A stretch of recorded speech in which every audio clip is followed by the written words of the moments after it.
Et il s'avère que je suis sorti de la salle et j'ai pas frissonné à un seul moment. J'ai pas été ému à un seul moment. Moi, mon grand regret, c'est que le film est gris, le film est pâle, le film est triste, il est merveilleusement bien filmé, les images sont somptueuses, les scènes de bataille sont spectaculaires mais beaucoup trop courtes. Après, ensuite, sur les erreurs historiques, c'est c'est un record mondial Oui. d'erreurs historiques sur un film. Bonjour à tous et bienvenue dans Les Gros Mots. Je m'appelle Gérald Faure et je suis l'animateur de ce podcast. Chaque semaine, à mon micro, je reçois de gros invités. Ce genre d'invités avec qui on a de grandes conversations sur de gros sujets. Ici, on parle d'entrepreneuriat, de finances perso, mais également de tendances de société. Pour ça, évidemment, on va utiliser plein de mots, parfois même des gros mots. Mais nous ne nous en veux pas parce que peut-être qu'ici, tu entendras le mot ou la phrase qui te permettra d'avoir le gros déclic dans ta vie pro ou dans ta vie perso. Si tu veux rejoindre cette grande aventure, clique sur le bouton pour t'abonner. Et maintenant, je te souhaite un bon et gros épisode. Bonne écoute. Alors bonjour à tous et bienvenue dans ce podcast que je réalise avec deux invités de prestige. Un récidiviste, Christopher, qui est déjà venu sur la chaîne, qui est déjà venu sur le podcast. Et Christopher, Gérald. du coup, merci d'être là, merci d'avoir organisé cet entretien. Je t'en prie, c'est un plaisir. Et c'est vraiment top. On a une actu, on avait parlé de cette actu il y a quelques mois au moment où on avait fait le premier épisode. Et puis là, on va un peu débriefer. Et puis, du coup, merci de m'avoir mis en relation du coup avec le prince Joachim Murat. J'étais persuadé que tu l'avais déjà reçu, je sais pas pourquoi. Non, mais ça fait un moment que je t'en parlais. Je pense que c'est pour ça. Peut-être. Et du coup, merci d'avoir organisé cet entretien et merci Prince d'avoir accepté l'invitation. Bah, ça me fait plaisir. Bonjour Gérald, merci Christopher pour la mise en relation. Je vous en prie. Bon, on a un sujet d'actualité. Normalement, je traite pas trop l'actualité, mais là, c'est trop fort. On l'a trop attendu. Pour le laisser passer. On va parler évidemment du film sur Napoléon et du coup, peut-être Christopher, est-ce que tu peux te représenter, réexpliquer un petit peu ce que tu fais, ton travail autour de Napoléon, notamment entre autres. Oui, alors je suis créateur de contenu, c'est le thème qui convient le mieux. À l'époque, c'était plutôt sur l'histoire de France. Depuis 2014, je fais des vidéos YouTube sur l'histoire de France. Mais ce qui m'intéresse avant tout, je m'en suis rendu compte sur le tard, c'est la grandeur dans l'histoire de France. Et quand on regarde l'histoire de France, et le prince sera d'accord avec moi, j'ai lu également son passage, son interview très intéressante chez VA et dans le Figaro Vox. Quand on ouvre cette boîte à bijoux qui est l'histoire de France, le plus scintillant, le plus flamboyant, celui qu'on a envie de posséder et de découvrir, c'est Napoléon. C'est celui qui nous éblouit le plus. Donc Napoléon, c'est ma passion première. Et c'est pourquoi, depuis la rentrée dernière, j'ai réorienté ma chaîne YouTube spécifiquement sur Napoléon et sur l'Empire, parce qu'il y a énormément de choses à dire et je prends énormément de plaisir à partager tout ça. Et la sortie du film est venue nous mettre un peu dans un phénomène mondial, donc c'était parfait pour moi. Super, donc beau momentum. Est-ce que tu vois des statistiques augmenter sur ta chaîne, sur ton travail, par exemple, Depuis la par rapport à rentrée, cette sortie de film? par rapport au film, là, c'est un peu trop tôt pour en juger. Mais oui, depuis que j'ai réorienté ma chaîne sur Napoléon, en effet, j'ai eu une augmentation de mes audiences. Et quand je disais ce qu'il fallait attendre du film, forcément, c'est les vidéos qui marchaient bien. Là, ma critique du film est sans doute la vidéo qui va le mieux marcher sur ma chaîne. Donc, pour l'instant, oui, je ressens vraiment quelque chose de positif. Et ça fait partie des choses positives, des rares choses positives qu'il faudra tirer de ce film, d'ailleurs, c'est qu'on parle beaucoup de Napoléon. Super, mais merci pour cette présentation. Du coup, Votre Altesse Royale, est-ce que vous êtes d'accord de vous présenter pour ceux qui ne vous connaissent pas encore? Oui Gérald, alors moi je suis donc Joachim Murat, je suis le futur 9e prince Murat, et je descends donc de Joachim Murat qui était maréchal de France et roi de Naples sous le Premier Empire, et qui était aussi également le mari de Caroline Bonaparte, ce qui fait que je suis l'arrière-petit-neveu de Napoléon Ier et un arrière-petit-neveu aussi de Napoléon III. Super. Merci pour cette présentation. Et du coup, vous avez une activité aussi professionnelle, puisque Prince aujourd'hui, c'est pas Oui. votre activité. Hein, il y a pas de... Vous avez, Non, vous non, avez non, c'est un métier et donc vous travaillez dans la technologie. Vous m'en parliez un petit peu en off, exactement. juste avant. Moi, je ne gagne pas ma vie avec Napoléon et l'Empire, malheureusement, j'aimerais bien, mais non, je suis cadre dans une société du digital, et pendant 25 ans, j'ai vendu des technologies de souveraineté au gouvernement étranger. Je me permets juste d'interrompre l'épisode pendant quelques secondes. Comme vous le savez, ce podcast, c'est une équipe derrière pour le produire, c'est du temps et c'est des moyens. En contrepartie de ça, si vous voulez nous remercier, nous féliciter ou nous encourager, vous avez simplement à mettre un like sur YouTube ou 5 étoiles sur Apple Podcast. Comme vous le savez, ça amène plus de visibilité, plus de notoriété et encore plus d'invités pour les prochains épisodes. Je vous laisse reprendre l'épisode et je vous remercie d'avance pour votre like ou vos 5 étoiles sur Apple Podcast. Bonne écoute. Super. Merci beaucoup. Et du coup, tous les deux, j'imagine que vous êtes pas mal sollicités en ce moment par rapport à cette sortie de film. Est-ce que je suis dans le vrai? Oui.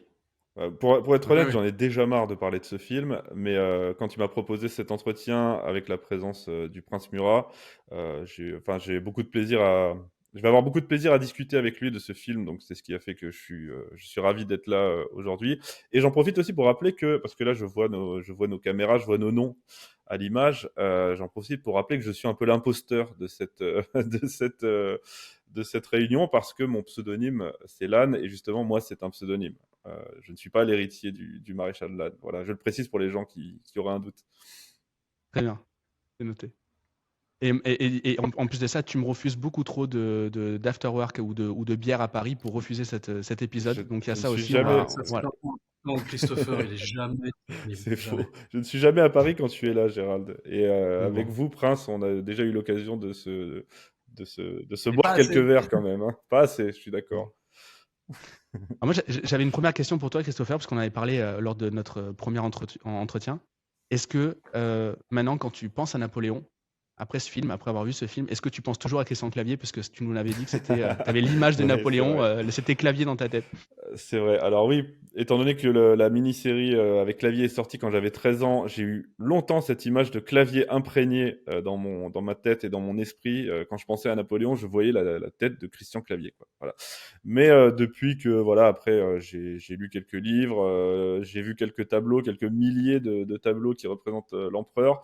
Donc maintenant, non, quand je pense à Napoléon, maintenant je vois Napoléon et Joaquin Phoenix n'aura pas eu une performance assez marquante et assez convaincante pour que qui que ce soit voit Napoléon en lui. Ce qui est dommage parce que depuis Gladiator c'était en 2000, il a fait un excellent empereur commode et il avait, à cette époque et à cet âge-là, il avait des traits napoléoniens assez marqués. Je trouve qu'à cet âge-là, il y a 20 ans, il aurait pu faire un excellent Napoléon. Là, on va peut-être en reparler, mais il est un peu trop âgé, un peu trop lourd aussi, physiquement, Mm. quand il se déplace. Il n'a pas l'énergie de Napoléon. Donc non, je pense pas qu'il va me marquer, ni même marquer qui que ce soit.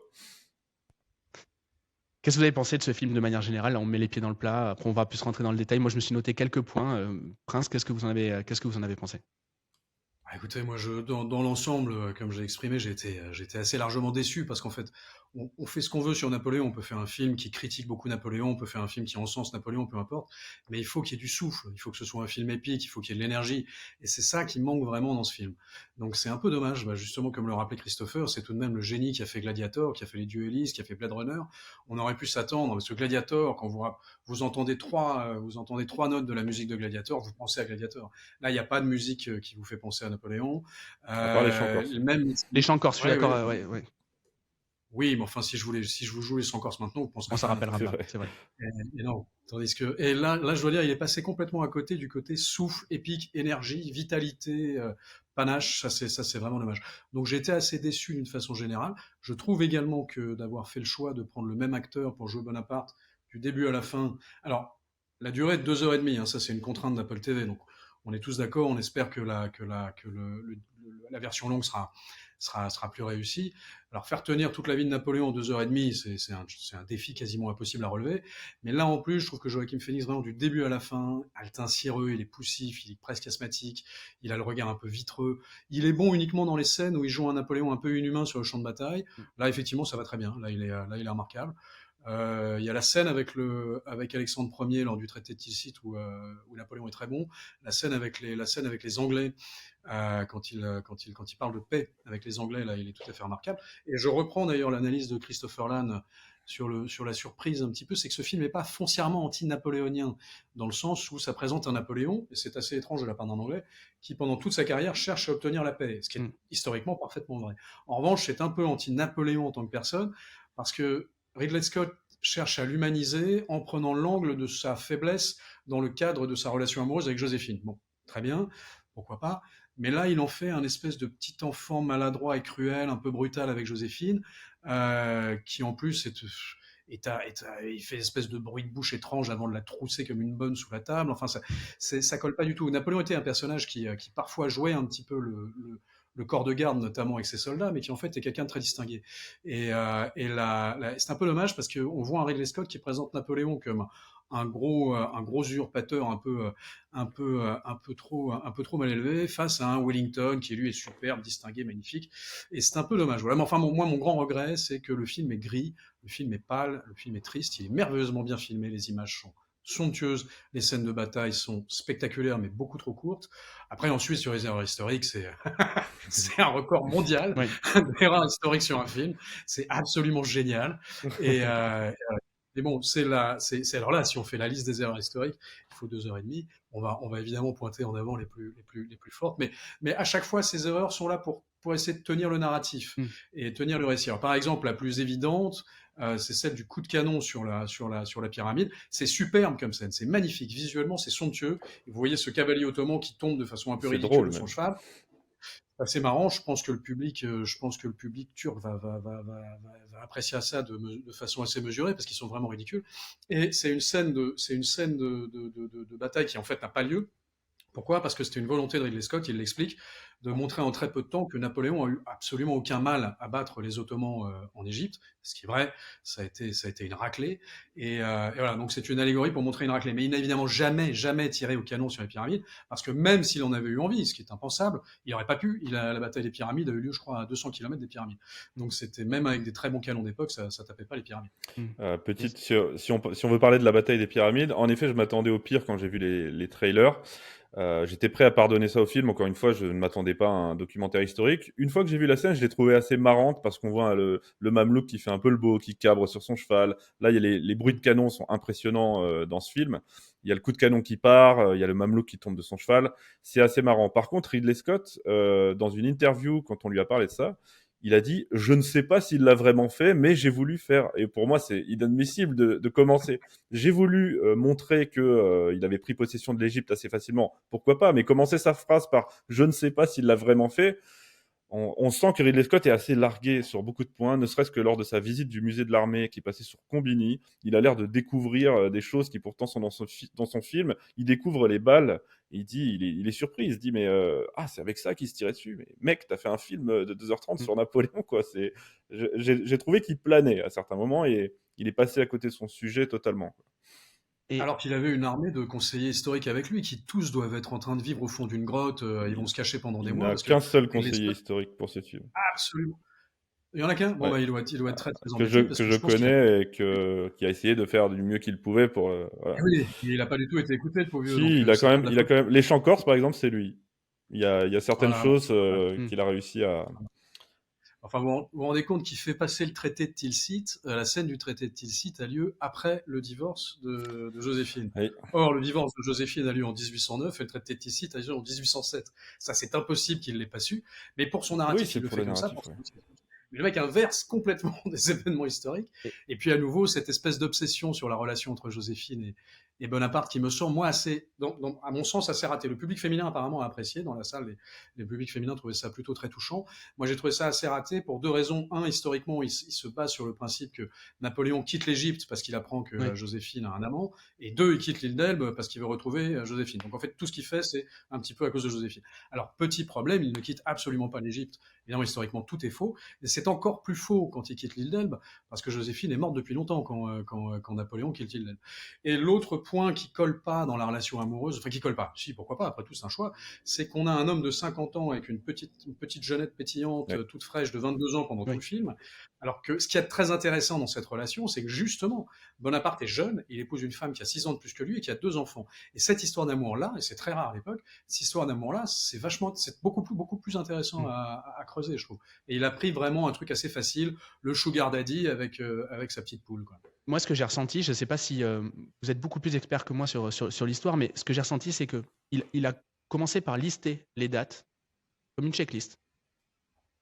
Il a dit, OK, je dois passer par tous ces points, je dois faire en sorte que ça rentre là-dedans, et donc je le fais vite fait, bien fait, quoi. Et on rentre pas dans le détail. Et ce qui fait que je pense que si un Martien arrive, regarde le film, ne connaît rien de Napoléon, il ne comprend absolument rien. Parce qu'en fait, nous, on a quand même quelques repères. On a la série de Clavier, on a quand même quelques cours d'histoire, on a quelques discussions entre nous et quelques bouquins. Et si on enlève ça, moi, je pense qu'on ne comprend rien, en fait. Oui, c'est ce que je dis dans ma critique. C'est une succession de tableaux un peu survolé. Et ce qu'il y a de pire, c'est que la seule chose qui maintient tout ça dans un tout cohérent, c'est la relation avec Joséphine, qui elle aussi est ratée. Mais s'il n'y avait pas cette relation avec Joséphine en toile de fond, on n'aurait rien, on ne retirerait rien de ce film et on ne retirerait rien de Napoléon. Déjà qu'on n'en retire pas grand-chose. Là, Christopher, c'est un point sur lequel je ne partage pas complètement cette analyse. Je pense que c'est pas la relation avec Joséphine qui est en toile de fond. Je pense que c'est l'épopée impériale qui est en toile de fond de la relation avec Oui, Joséphine. oui, c'est Il me semble que le centre du film, c'est cette histoire d'amour sans grand intérêt entre un vieux bonhomme et une jeunette, et sur fond d'épopée impériale. Donc l'épopée impériale est vraiment en toile de fond, et c'est assez dommage. Et donc résultat, effectivement, si vous êtes un Inuit et qu'on vous montre le Napoléon de Ridley Scott, c'est incompréhensible. Et il y a un truc qui m'a vraiment, vraiment amusé, je ne sais pas si vous avez fait gaffe, c'est la première scène, le siège de Toulon, il est complètement dingue. Et dans le siège de Toulon, vous avez les artificiers. Et les artificiers, vous savez, ils ont un casque, c'est le casque de Dark Vador. Et donc je me suis dit, c'est pas possible, ça ressemble tellement au casque de Dark Vador, ça doit être une allégorie pour dire que Napoléon, c'est Dark Vador. Et on voit arriver des dizaines d'artificiers avec le casque de Dark Vador, et alors il s'avère qu'en fait, le casque des artificiers était vraiment comme ça. Mais là, on voit que ça, on voit que les casques d'artificiers en Dark Vador, c'est assez rigolo. Donc on se demande s'il n'y a pas déjà un espèce de choix visuel de montrer que l'empire, oui, vous savez, c'est le vrai. l'empire de Star Wars qui arrive Il y a un côté comme ça qui est C'est vrai. assez grossier. Et moi, j'ai une question. Est-ce qu'on est sévère par rapport à ce film parce qu'on avait des attentes qui étaient Bien surdimensionnées? sûr, Oui, bien oui. sûr, bien sûr. Mais pas On que a un par petit... rapport à ça. Non seulement nos attentes étaient très élevées, évidemment, donc moi-même, j'ai commencé à essayer de me convaincre avant de voir le film: «Tu vas être déçu, tu vas être déçu, tu vas être déçu, n'attends pas trop de ce film». Bon, les trailers m'ont un peu refroidi, j'étais très, très, enthousiasmé au début, parce que j'avais quelques informations en interne qui me disaient: «On a tourné cette scène, c'était magnifique». Bon, pour moi, le film allait être grandiose et ensuite, j'ai commencé à me refroidir, à me raisonner et en effet, quand je suis sorti de la première projection, j'ai été déçu, du film parce qu'au final, j'étais prêt à tout lui pardonner à ce film s'il avait eu un souffle épique et si il avait été ce que j'attendais, c'est-à-dire un Gladiator version Napoléon. Et il s'avère Ah, que je ça aurait suis été génial. sorti de la salle et j'ai pas frissonné à un seul moment. J'ai pas été ému à un seul moment. J'ai pas vu la grande armée, j'ai pas vu les maréchaux, j'ai pas vu. On parlait de Murat. Et c'est Euh, justement, c'était une de mes j'ai- questions. On le voit pas du tout, Murat. Enfin, on non. Non, l'entrevoit. non, non, mais Oui. tant mieux, super. Quand j'ai rien pris, J'allais vous poser la question, Prince. Est-ce que vous préférez ne pas voir Murat du tout, comme c'est le cas dans le film de Ridley Scott, ou le voir, mais traité de la manière du Napoléon de Clavier? alors voilà. Alors, pas du tout. Voilà, c'est beaucoup mieux. Déjà dans le Napoléon de Clavier. Le Napoléon de Clavier est vachement bien. Clavier joue bien d'ailleurs Bonaparte et Napoléon. Mais Murat est ridicule dans toute la série.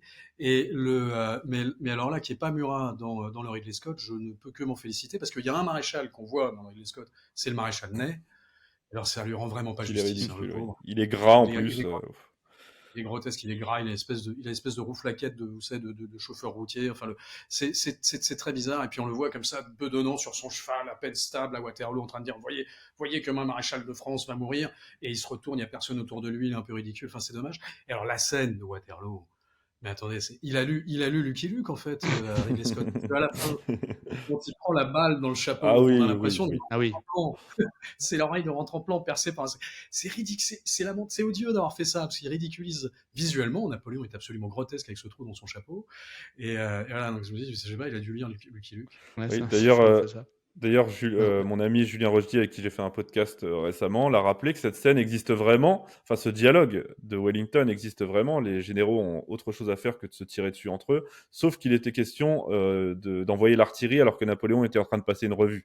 Et là, on demande à Wellington est-ce qu'on envoie l'artillerie. Et là, Wellington répond les généraux ont autre chose à faire que de se tirer dessus.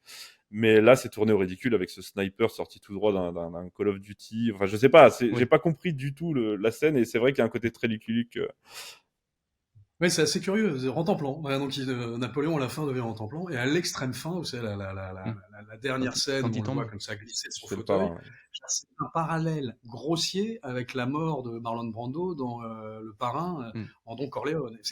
C'est assez grossier comme parallèle. Donc bon, ok, il voulait en faire un bandidos, il voulait en faire un bandit, un type qui a pris l'histoire à pleine main, qui prenait les femmes et les troussait, bon, etc. Bon, ça manque simplement de panache et de trucs. On est très loin de Tony Montana. Et alors, en plus que d'autant plus que s'il avait voulu prendre cet axe-là, sur Napoléon, c'est merveilleux, parce que Napoléon, alors là, vraiment, si on veut en faire un personnage badass, enfin, il faut comprendre qu'à la fin, ils l'ont envoyé sur une île au milieu de l'Atlantique avec 3000 soldats et une flotte entière pour surveiller un océan pour un homme. Mm. Très clairement, on n'a jamais fait ça pour aucun prisonnier dans le monde. Allez, Pablo Escobar, El Chapo et tous ses petits camarades, à côté de Napoléon comme détenu ultra sensible, ils tiennent pas la route. Moi, j'aurais rêvé que ce film, ça soit justement, dès le départ, Napoléon en exil, qui repasse dans les grands moments de sa vie. Et ça, j'aurais adoré que ce soit comme ça. Mais c'est comme ça que fait la série avec Clavier. Hein. Ok. Ah, c'est comme ça. Bah, elle moi, je commence, m'en vais pas. la série de Clavier commence par Napoléon à Sainte-Hélène. Et ensuite, D'accord. c'est comme s'il avait un souvenir et on le voit au moment de sa rencontre avec Joséphine lorsqu'il est jeune général. Mais elle commence à Sainte-Hélène. Vous vous rappelez de Monsieur N, le film d'Antoine Decaune, avec un formidable Toretton dans le rôle de Napoléon. Toretton en Napoléon à Sainte-Hélène est absolument magistral. Et c'est un peu comme ça, c'est-à-dire qu'il est à Sainte-Hélène et il a des flashbacks. Les flashbacks sont un peu moins, sont pas assez épiques, mais Monsieur N, alors ça en revanche, je vous le recommande, il est génial. J'ai l'impression qu'avec ce film, personne n'est content. Ni les gauchistes, ni les fans de Napoléon. Il a mis tout le monde d'accord. Il a mis tout le Ouais, monde c'est ça. d'accord. Et c'est fou. C'est fou et c'est ce que je dis dans une chronique qui va sortir bientôt. C'est que Napoléon a quelque chose de sacré dans l'inconscient collectif français, même chez les gens qui le détestent. Et qu'on le haïsse, enfin qu'on l'idolâtre ou qu'on le haïsse, quand on va voir ce film, personne n'en est ressorti avec ce qu'il était venu chercher finalement, parce que ceux qui attendaient de voir le Napoléon badass, le Napoléon le Grand, eh bien on est tous déçus. Et ceux qui attendaient de voir Napoléon le tyran, Napoléon le salaud, etc., comme Libération, comme Télérama, comme Le Monde, tous disent il n'y a rien dans ce film et tous sont déçus. Donc sur ce plan-là, il a mis tout le monde d'accord dans le négatif, quoi.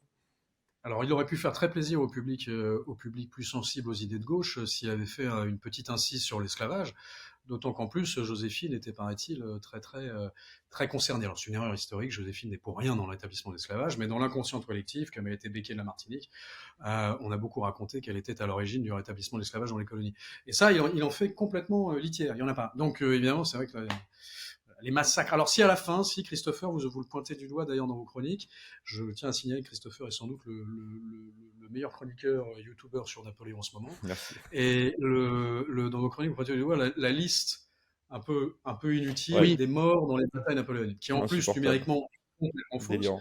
Et il lui accorde 63 batailles. Pas du tout, il en a fait 90, je crois. Il en a fait beaucoup, beaucoup plus que ça. Il a 90 victoires, je crois, Napoléon, donc c'est pas 63 batailles, c'est beaucoup plus. Et le nombre de morts prétendus dans la liste à la fin du film ne correspond pas du tout à la réalité. Il y en a eu beaucoup moins que ça. Et c'était sur 18 ans de guerre de la Révolution et de l'Empire, donc il faut quand même un petit peu... Ouais. Mais l'intention, elle est mauvaise. Ça fait un peu fin de la liste de Schindler, je suis désolé, ça fait un petit peu ça, quoi.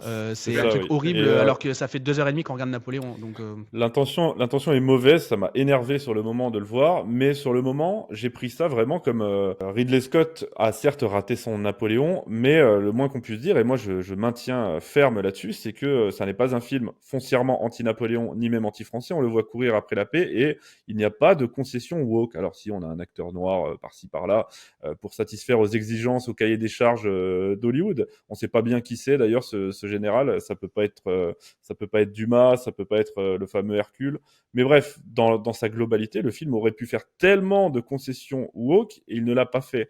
Au final, il a été assez tendre avec le Napoléon tyran, et j'ai trouvé que l'écran de fin, qui est scandaleux, c'était un peu une manière de se dédouaner de la part de Ridley Scott. Alors sur les concessions woke, là je dois dire, moi au contraire, j'ai trouvé qu'il y avait... alors effectivement, il n'y a pas la tarte à la crème à laquelle on aurait pu s'attendre sur la tyrannie, etc. Ça, c'est pas là. Il n'en parle absolument pas du tout du rétablissement de l'esclavage, mais en revanche, il fait de Napoléon un petit personnage tiède et sans envergure. Il essaie de l'humaniser, mais je trouve qu'il le ridiculise. Très honnêtement, je trouve que Napoléon est ridicule. Il pleurniche tout le long du film. Voilà, c'est un espèce de petit enfant pleurnichard qui a une mère tyrannique, qui à moitié mère maquerelle en plus dans le film. Donc ça colle pas. Et la grosse concession au wokisme, je trouve, qui est faite, c'est pas une concession, c'est d'ailleurs quand on regarde le dernier duel, la présente œuvre de Ridley Scott, c'est un film qui met en avant évidemment un féminisme un peu curieux, parce qu'il fait passer Napoléon pour une brute, et Joséphine, l'origine, l'alpha et l'oméga de sa réussite impériale. Et d'ailleurs, à la fin du film, on voit des échanges avec Bonaparte, où Joséphine dit la prochaine fois l'empereur ce sera moi. Comme si dans une société patriarcale, je suis une femme, donc je ne peux pas y arriver, mais en fait j'étais au moins aussi bien, si ce n'est plus que toi, et dans une société égalitaire, ce aurait été moi l'impératrice. Je l'ai pris C'est un peu ça, comme c'est une ça. je l'ai pris un peu comme une boutade et comme une petite blague entre eux, plus que comme quelque chose de sérieux, d'autant que Joséphine est morte à ce moment-là et c'est un peu son fantôme qui nous parle, quoi. Oui, moi j'ai vu ça en perspective de son dernier film, Le Dernier Duel, qui est un film Oui, féministe, oui. qui donne, ouais, enfin en tous les cas, Subtilement qui donne une féministe. très mauvaise image aux hommes. Oui.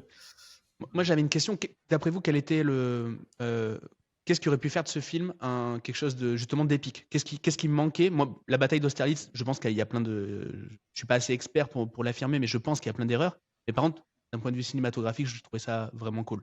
J'ai vraiment trouvé ça bien. Du coup, dans ta chronique, Chris, tu parlais également du divorce. J'ai trouvé ça aussi très bien. Mais qu'est-ce qu'il aurait fallu rajouter là? Si, admettons, on se prend pour des réalisateurs, producteurs de films, qu'est-ce qu'on lui conseille à Ridley Scott? De meilleures scènes de bataille, tout simplement. Des scènes de bataille comme il en avait fait dans Gladiator. Parce que là, les scènes de bataille, Austerlitz, c'est sympa. Oui, il y a des plans sympas. C'est pas la bataille d'Austerlitz, on est d'accord. Mais toutes les batailles se résument à, comme l'a dit Thierry Lenz d'ailleurs, deux bandes rivales, deux hordes de vikings qui veulent en découdre. Il y a des échanges d'artillerie très réussis au début. Et ensuite, ça se fonce dessus à la baïonnette. C'est une bataille médiévale. On assiste à des Game of batailles Thrones. médiévales avec C'est des fusils. Donc, qu'est-ce qu'il aurait fallu? Il aurait fallu d'immenses charges de cavalerie. La charge d'Elo, ça aurait pu être incroyable. Oui, Ridley Scott sait très bien filmer les charges de cavalerie en plus. Donc, il nous aurait fallu des batailles de Gladiator et il nous aurait fallu un Napoléon charismatique, tout simplement. Ça aurait rendu le film épique. Et si le film s'était centré sur Napoléon, plutôt que sur Napoléon et Joséphine, bah, on aurait pu avoir un Maximus, par exemple, mais bien sûr différent. Là, le film est centré sur la relation qui n'a rien d'épique, et les scènes de bataille sont assez ratées, même si certaines scènes sont assez impressionnantes. Oui, mais jusqu'à la scène du sacre, bon, il essaie de reproduire le tableau, ok, très bien. Mais la scène du sacre, elle est quand même complètement ratée. C'est dans une espèce de lumière grisâtre. La Il n'y a pas musique la est nulle. Enfin, majesté, il oui. panache, rien du tout. Il aurait pu faire des effets de travelling incroyables On a l'impression que c'est tourné dans une petite église normale, alors que c'était quand même dans l'immensité de Notre-Dame. Alors, il n'a pas voulu du tout faire usage de, d'effets spéciaux. Je pense qu'il s'est pris pour Bondarchuk tournant Waterloo. Mais la différence de Bondarchuk, c'est ce réalisateur soviétique, c'est que Bondarchuk, il avait toute l'armée rouge Oui, c'est ça. pour faire la Ouais. guerre. Donc il avait un nombre de figurants illimité. Là, Ridley Scott, la bataille de Series, par exemple, c'est 150 000 hommes, la bataille de Series qui se tabassent entre eux. Là, on a l'impression de voir 5-6 000 figurants. Honnêtement, il n'y a pas assez de monde. Il y a aucun personnage secondaire qui étoffe un petit peu l'histoire, avec des histoires. La mort de l'âne, c'est tragique. Le passage du pont d'Arcole. Alors après, c'est vrai qu'il doit faire des choix, mais la mort de l'âne, c'est superbe. Le Juno qui devient dingue, c'est assez marrant quand même. Il y avait des tonnes de choses. Le passage du pont Spitz avec Murat et Lannes sur ce pont où il y avait un moment de tension et de suspense énorme, où ils sont tous les deux tout seuls sur un pont qui est miné, avec toute une division autrichienne de l'autre côté prêt à les flinguer. Enfin, voilà, là, ça aurait eu une gueule folle. Il faut une série pour faire ça. C'est ce que va faire Spielberg bientôt, à partir des. C'est confirmé, ça? Pardon? C'est Oui, confirmé, c'est ça, confirmé. Il reprend les travaux de feu Stanley Kubrick, qui n'avait pas pu faire son Napoléon, alors qu'il avait fait énormément de recherches. Et à partir de ces travaux, il va nous proposer une série. Alors, s'il reste fidèle à Kubrick, ça peut être génial. S'il nous fait du Spielberg à la sauce moderne, j'ai beaucoup de craintes. Donc, je vais éviter de me hyper pour celui-là. Mais je pense que même Napoléon, il lui faut une série ou alors il lui faut une saga. Il lui faut un Seigneur des Anneaux à Napoléon. Il lui faut 3 films de 3 heures, voire plus. Non. Là, on pourrait poser le personnage, mettre des scènes épiques, comme vous venez de les citer. Là, je peux comprendre, je peux pardonner à Ridley Scott d'avoir dû choisir et d'avoir eu ce rendu qui s'apparente à une succession de tableaux. Mais il faut vraiment plus de temps. La version longue, peut-être, rattrapera ces erreurs, mais j'en doute. Ouais, mais en plus, la version longue, ma grande inquiétude, si vous voulez, Christopher, c'est que la version longue, quand on voit, par exemple, sur les personnages secondaires, il n'y en a aucun dans tout le film. Il y a Talleyrand. Alors, si on prend Murat, un sujet que pour le coup je connais, donc le 13 Vendémiaire, Murat est pas là, le coup d'État du 18 Brumaire, Murat est pas là, alors que c'est quasiment Murat qui fait le coup d'État, puisque Bonaparte à ce moment-là c'est loupé, et c'est Murat qui arrive et qui fout tout le monde dehors. Toutes les batailles, Murat est là, on le voit pas, on voit que Ney. Donc si on le voit pas dans la version finale côté, c'est qu'il est pas du tout dans les autres. Donc aucun autre n'est là. Donc en fait, j'ai très peur d'une chose, c'est que cette version longue, ce soit encore plus de scènes lentissime et super ennuyeuse avec Il y en Joséphine. aura le plus, Ça, je oui, ça pense. c'est sûr. J'ai peur de ça. Alors, vous aviez révélé, Christopher, il avait tourné Marengo et qu'il avait tourné l'attentat de la rue Saint-Nicaise. Oui. Ça, Bah, c'est un petit. Marengo, je le tiens de mes sources internes. L'attentat de la rue Saint-Nicaise, on le voit dans une bande-annonce. On voit Bonaparte dans son habit de consul se relever au milieu des flammes avec sa charrette renversée, sa voiture renversée. Donc oui, Hum, et m'a-t-on dit, il y a aussi beaucoup plus de scènes de dialogue avec ses proches. Pourquoi pas? Quels proches, ça je ne sais pas. Et beaucoup plus de scènes avec Joséphine. Oui, donc approfondissement de la relation avec Joséphine, ce qui était l'idée de départ de Ridley Scott. Il voulait faire un film sur Napoléon et Joséphine, hein, je le rappelle. C'est Joaquin Phoenix qui lui a dit fais plutôt un film sur Napoléon. On se retrouve maintenant avec un film hybride qui n'est ni l'un ni l'autre. ouais.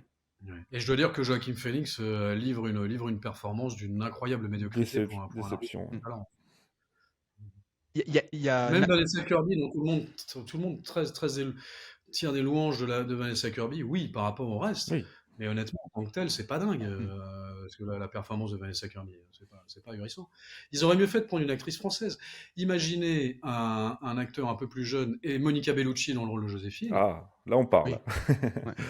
Et Ouais. c'était quelque chose. Isabella Rossellini était très bien dans la série avec Clavier. Ouais, par exemple, c'est très bien. Il y a eu beaucoup d'ouvrages sur Napoléon. C'est d'ailleurs le sujet, je crois, sur lequel il y a eu le plus de livres, Ouais. de bouquins.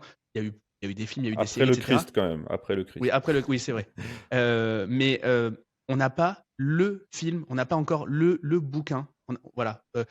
Si je dis, voilà, je veux découvrir Napoléon, on me dit pas, bah, regarde ce Ah, film, lis ce bouquin, et tu ah si, auras. moi je dis toujours Bainville, le Napoléon de Bainville. Ah, ok, ça j'ai pas. Ok. Mais bon, ça c'est Ouais, non. subjectif. Ce serait pas ma recommandation à moi, parce que alors Bainville, c'est vrai que c'est très bien écrit, c'est très agréable, il y a ce côté grandeur, gloire française, mais Bainville, c'est une conclusion très anti-napoléonienne, c'est-à-dire hors la gloire, il aurait mieux fallu que Napoléon n'eût pas Ah, existé. je Et, pourrais parler longuement de cette citation, mais bon, on n'est pas là pour ça.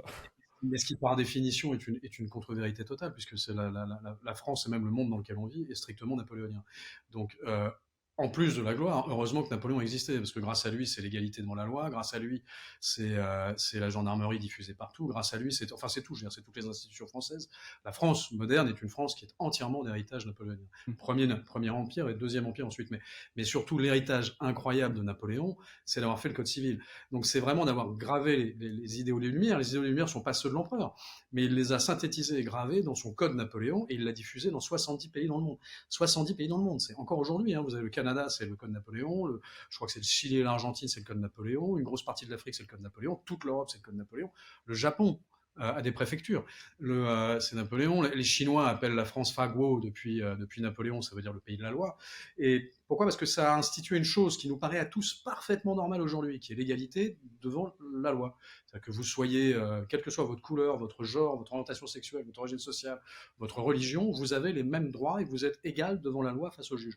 Bah, à l'époque, c'était impensable. Et il l'a diffusé dans le monde entier. C'est comme hors la gloire, il est mieux fallu que Napoléon n'existe pas. Non, ça, c'est pas possible d'avoir dit un truc pareil, parce que c'est nier l'héritage d'émancipation à l'échelle planétaire. C'est un monarchiste, on peut lui pardonner ça après avoir été si tendre et après avoir tout pardonné à Napoléon dans tout le bouquin. C'est vrai. Bon, alors voilà, sautez les dernières pages. Alors, du coup, je crois que vous n'êtes pas d'accord, donc je crois que ça confirme ce que je viens de dire. Mais voilà, il n'y a pas le bouquin. Vous aviez chacun le vote, mais en tout cas, voilà. Et du coup, je voulais parler de l'article que vous avez écrit, Prince, dans le Figaro, et notamment de cette citation. C'est les Français ne s'aiment pas, selon Ridley Scott. Oui, il devrait le laisser. Et du coup, est-ce que vous pensez voilà, quel est votre avis par rapport à ça? Il n'est pas très original, mon avis. C'est que Ridley Scott a raison. Bien sûr que les Français ne s'aiment pas. Ça fait 40 ans qu'on leur apprend à se détester. Donc, quand à l'école, quand à la télévision, quand dans les discours politiques, quand dans les décisions de jugement prises par nos tribunaux d'instance, de grande instance et de cour d'assises, on est là simplement pour accabler les Français qui seraient une bande de racistes, antisémites infâmes, la main crispée sur le Fujitsu, prêt à partir en ratonnade et qui devraient s'excuser en permanence du nouveau péché originel qui est la colonisation. Oui, bien sûr, les Français s'aiment pas, oui, ça c'est vrai. On le voit dans tous les bicentenaires. Vous savez, le bicentenaire napoléonien, les différents bicentenaires napoléoniens recréent à chaque fois mais ça a été vrai aussi pour le bicentenaire dans la Révolution, ça a été vrai aussi pour les différents moments où il a fallu rappeler la Commune. Rappelez-vous, tous les 21 janvier, il y a sans arrêt des petites querelles sur est-ce qu'il faut célébrer ou se plaindre de la mort de l'exécution de Louis XVI. Moi, personnellement, je pense qu'il faut surtout se féliciter de la mort de Lénine, le 21 janvier. Mais voilà, non, oui, les Français s'aiment pas, mais parce que le système euh, dogmatique dans lequel on est depuis 40 ans est un système anti-français, anti-national. Comme si vous voulez, c'est tout simplement parce qu'on a voulu mettre fin à ce sentiment de grandeur. Parce qu'une bande de petits malins a fini par croire que la grandeur, mais je l'ai déjà dit plusieurs fois, mais que la grandeur c'était la grandeur à l'allemande, et que quand on a un sentiment de grandeur, on est nationaliste, et que le nationalisme c'est la guerre, et que donc on va aller voir manger ses voisins, partir en ratonnade, etc., etc. Dans le cas des Français, ça n'est pas vrai du tout. Ça n'est pas du tout ça la grandeur à la française. Ça c'est la grandeur à l'allemande. C'est pas la même. Donc, mais malheureusement, vous arrivez à des extrêmes.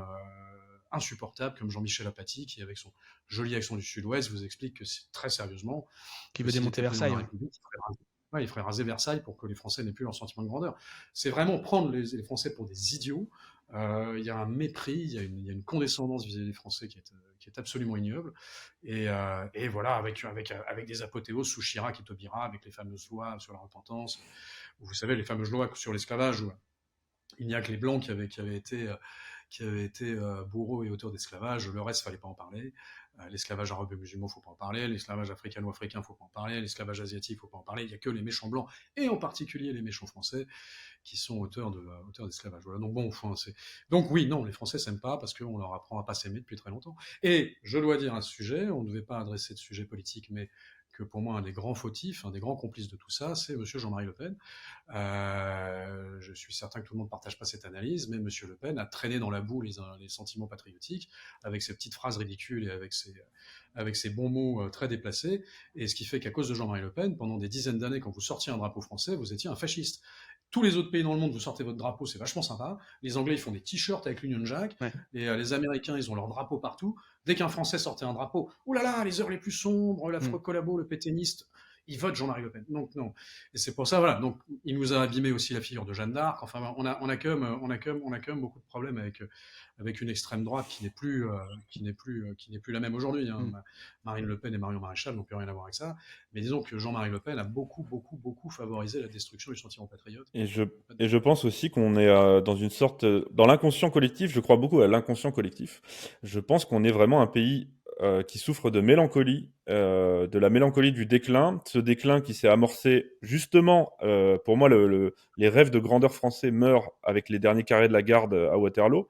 Donc c'est justement pour ça aussi que ce film fait autant réagir. Mais je pense qu'on est dans un déclin, dans un sentiment de mélancolie du déclin dans l'imaginaire collectif. Les gens s'en rendent pas forcément compte.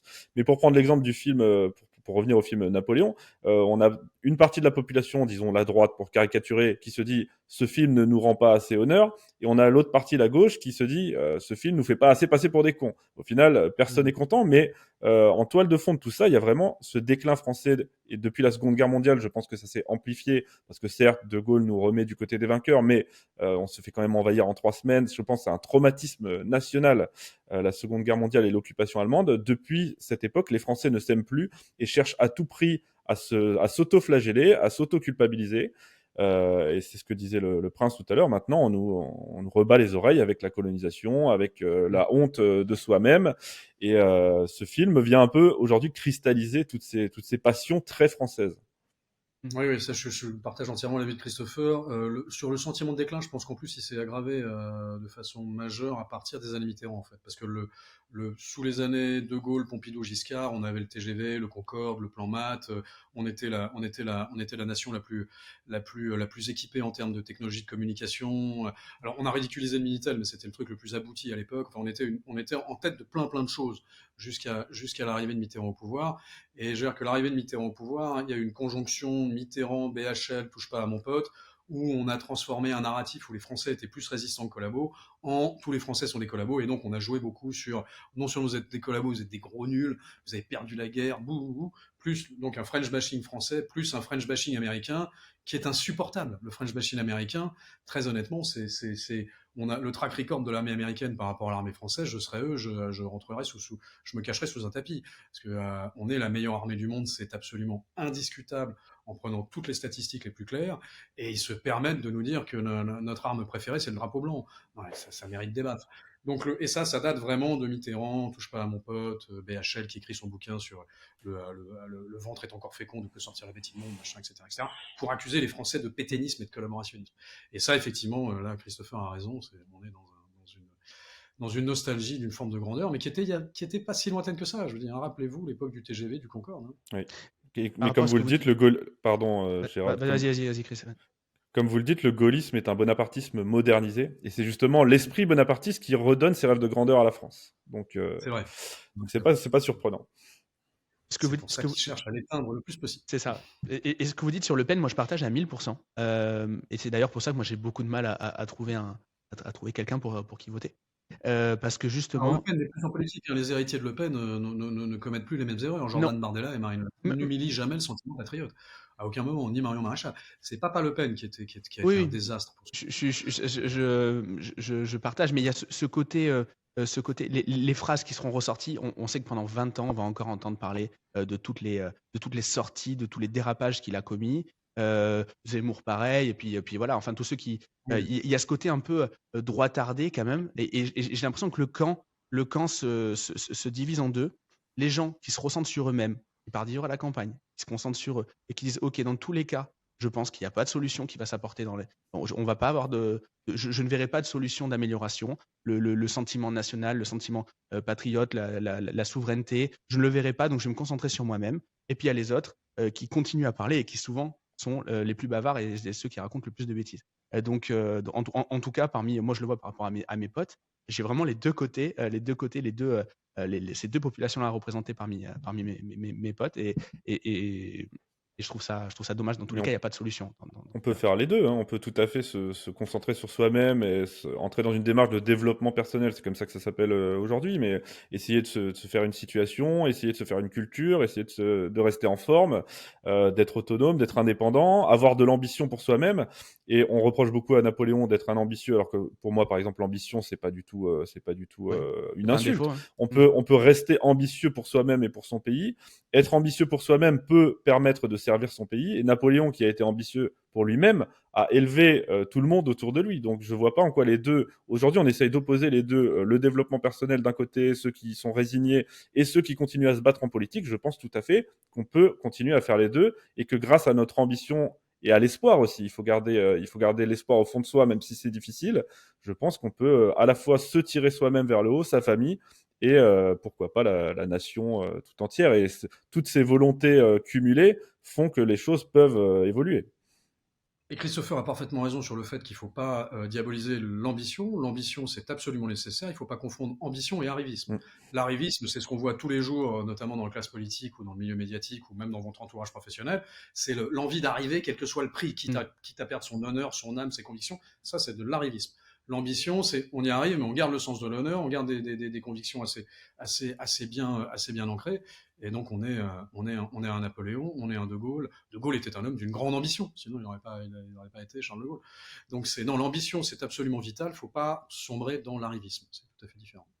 Vous êtes beaucoup plus positif que moi, et du coup merci pour ce recadrage. J'en avais besoin, messieurs. Merci beaucoup. Tu as besoin de renouer avec l'esprit bonapartiste et l'esprit napoléonien, Gérald.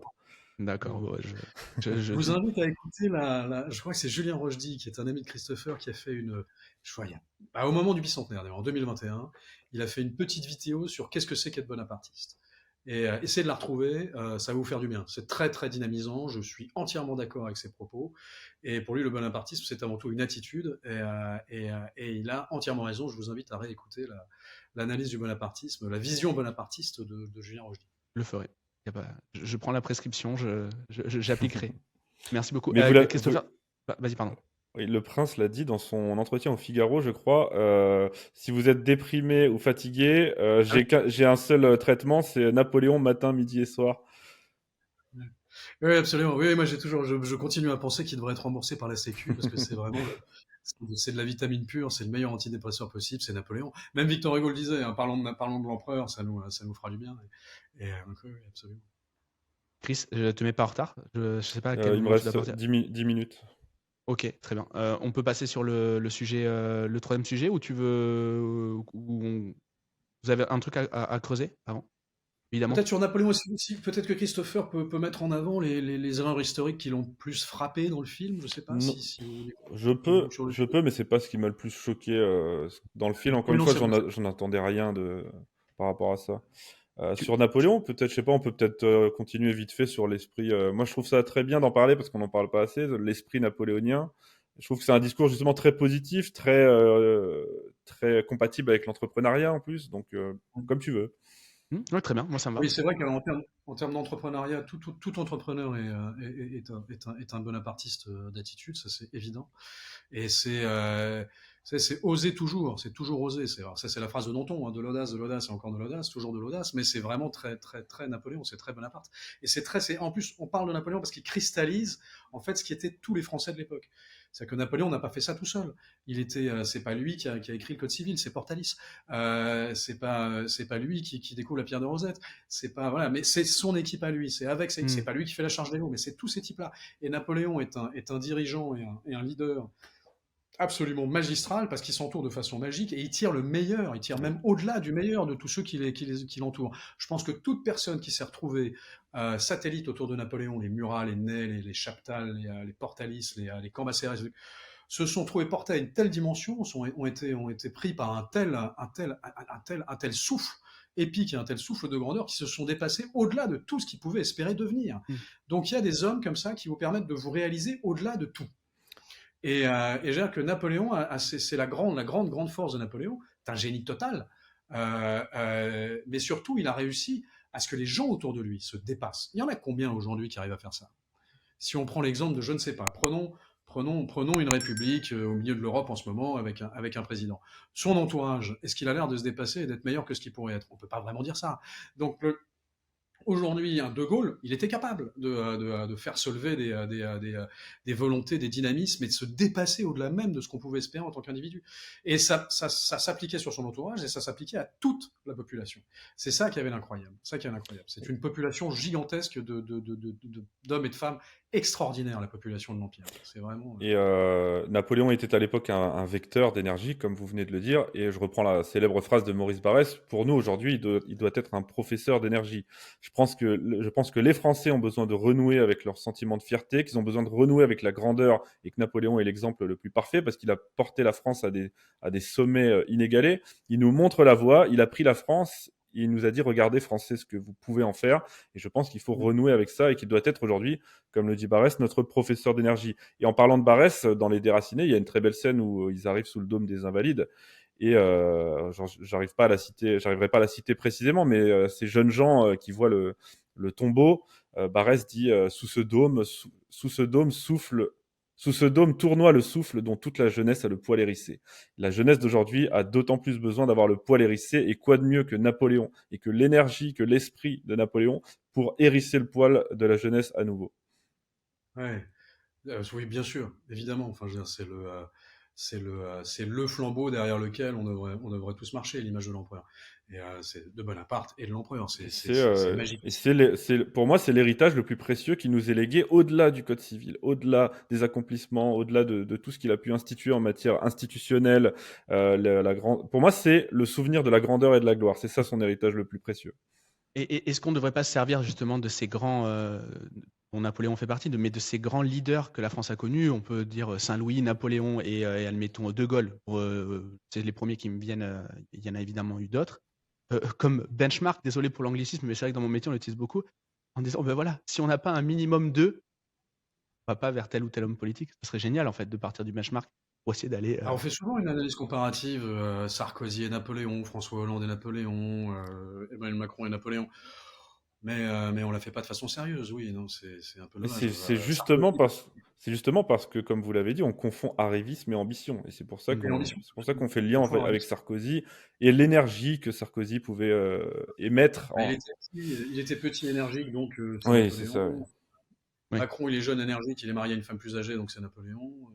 Mais, On a même mais comparé François Hollande. Macron, pour sa défense, alors il a énormément de défauts, il fait énormément de saloperies, mais Macron a l'intelligence parfois de savoir renouer avec la grandeur de manière totalement artificielle, bien sûr, mais quand il reçoit Poutine à Versailles, quand il invite Trump au défilé du 14 juillet, Macron sait utiliser ses codes. Évidemment, c'est du pur marketing, mais il sait le faire. Il Oui, utilise des tendances, et c'est exactement ça. Et je pense que Napoléon, il a bien fait également. Il s'est bien battu. sûr, c'est même lui qui a inventé ça, en fait. Voilà. Hein, c'est Donc, Napoléon ouais. qui a inventé ça. Le marketing politique, ça date de Napoléon. Mais là où on a été très injuste avec Emmanuel Macron, c'est que j'ai entendu, notamment dans le milieu napoléonien, beaucoup de critiques sur la façon dont le président Macron a célébré le bicentenaire 2021. C'est pas vrai, je trouve qu'il l'a fait tout à fait de façon très bonne.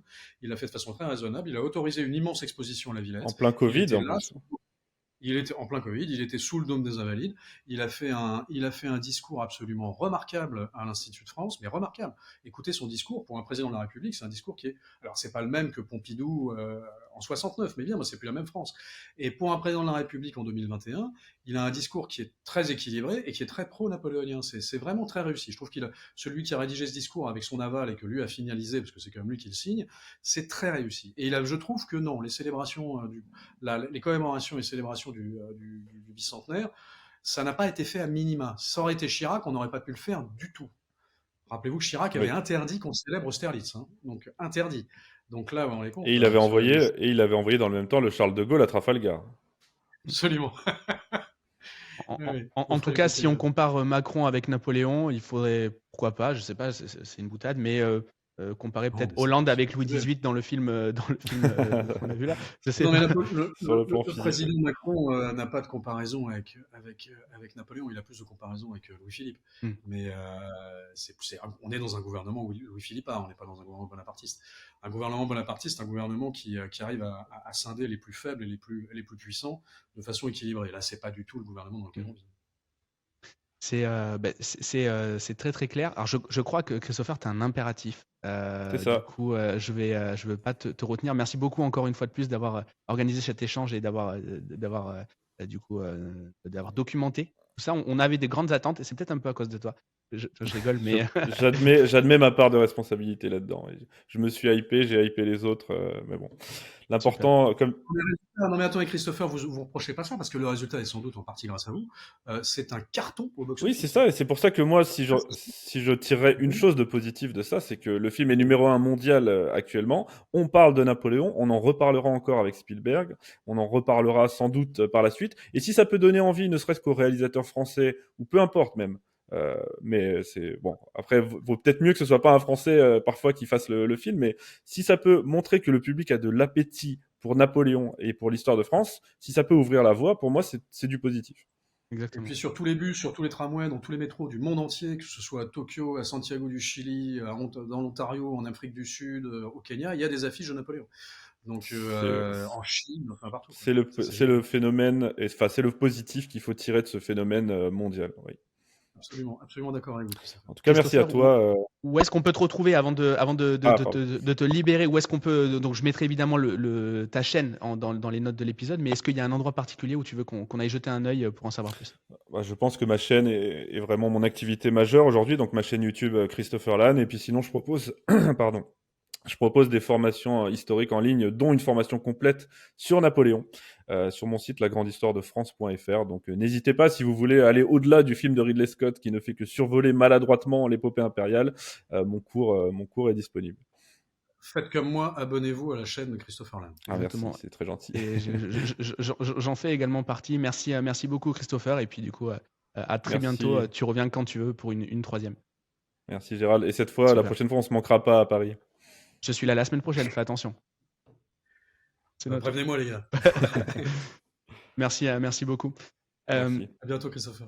Prince, vous m'avez fait redécouvrir Napoléon III, et cette année c'est une année particulière pour Napoléon III. Est-ce que vous êtes OK d'en parler un petit peu? Alors pour le coup, je suis vraiment très novice, j'ai très peu d'infos, mais j'ai entendu des choses de vous qui avaient l'air très. Alors, c'est vrai que voilà, 2023, c'est le 150e anniversaire de la mort de l'empereur Napoléon III. Et c'est un personnage de l'histoire de France qui a été complètement occulté par l'historiographie et notamment par la République. Il y a une bonne raison à ça, c'est qu'en fait, la République n'a pas peur de Napoléon. Parce que Napoléon, c'est l'Empire. Donc quand Napoléon meurt, il n'y a plus d'Empire. Donc il faudrait à nouveau Napoléon pour qu'il y ait à nouveau un Empire. Donc la République n'en a pas peur. En revanche, elle a une peur bleue de Napoléon III. Parce que Napoléon III, il est élu président au suffrage universel, direct. C'est le premier président de la République élu au suffrage universel de l'histoire de France. Et arrivé au pouvoir, il va, en utilisant les plébiscites, après un coup d'État, il va faire un plébiscite et il va redevenir empereur. Donc ça veut dire que sous un gouvernement républicain, avec l'accord du peuple, on peut obtenir à nouveau un empire et un gouvernement bonapartiste. Donc ça fait beaucoup plus peur à la République. Donc la République a matraqué l'histoire et l'héritage de Napoléon III en utilisant notamment les critiques de Victor Hugo. Et quand vous avez Victor Hugo qui s'occupe de salir votre mémoire et votre postérité... En France, c'est compliqué, ouais, c'est ça. À ce niveau-là, c'est imbattable. Et donc, mais Napoléon III, c'est un personnage absolument incroyable. D'abord, c'est un grand aventurier. Il a tenté plusieurs coups d'État. Il a été condamné à la prison à vie. Il s'est échappé. Ensuite, il est revenu. Il a été élu député, puis président de la République. Ensuite, il fait un coup d'État et il devient empereur. Mais ce qui est absolument extraordinaire, c'est qu'il faut garder en tête que le Deuxième Empire. Alors, je sais que vous savez, en français, quand on dit second, c'est qu'il n'y a pas de troisième. Donc, je préfère dire Deuxième Empire et pas Second Empire. Pourquoi s'interdire la possibilité d'un Troisième Empire? Ouais. Et pas de raison. Du positivisme. Et exactement. Et Napoléon III, il est saint-simonien, c'est-à-dire qu'il a une obsession. Napoléon III, c'est la condition ouvrière.